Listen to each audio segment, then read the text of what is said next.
personnes qui s'approchent devant la Seigneurie de Christ, c'est le manque de la compréhension du régime dans lequel sa Seigneurie opère. Et des deux, c'est le manque de compréhension de sa Seigneurie elle-même. Alléluia. Dieu est un esprit. Or, tout esprit opère avec des fonctions. Lorsque Dieu s'est révélé un jour à l'humanité, la Bible dit qu'il a porté un corps et il s'est donné un nom. Jésus. Jésus sur la terre était la manifestation de l'esprit le plus grand qui puisse exister dans le royaume de l'esprit. Alors, cet esprit avait des fonctions qui étaient principales.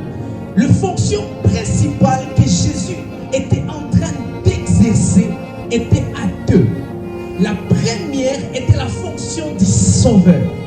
La deuxième fonction était la fonction du Seigneur.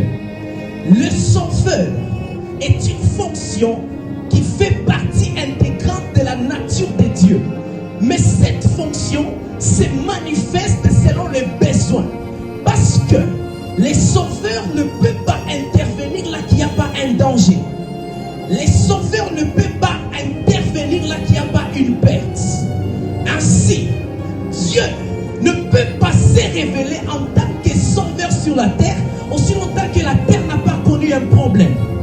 Un jour est arrivé, la Bible déclare que Adam, qui est le gestionnaire de la terre, a connu un problème. Écoutez, la Bible dit que Dieu a tué un animal. Et c'est alors que Dieu a commencé à révéler à Adam son côté sauveur. Mais attention, avant qu'Adam ne puisse chuter, Adam ne connaissait pas la fonction de Dieu en tant que sauveur. La première fonction de Dieu, au-delà d'être créateur, qui a été révélée à Adam, c'est la fonction du Seigneur. Adam, qui n'est pas chuté, n'a jamais connu un Dieu sauveur. Adam connaît un Dieu Seigneur. Est-ce que nous sommes ensemble? Est-ce que nous sommes ensemble? La Bible dit qu'il est l'agneau de Dieu, immolé avant la fondation de la terre. Cette identité était collée à Dieu. Mais Adam, qui n'est pas chuté, ne connaissait pas cette identité en Dieu. Parce que l'identité du Sauveur se révèle quand il y a un besoin. Écoutez,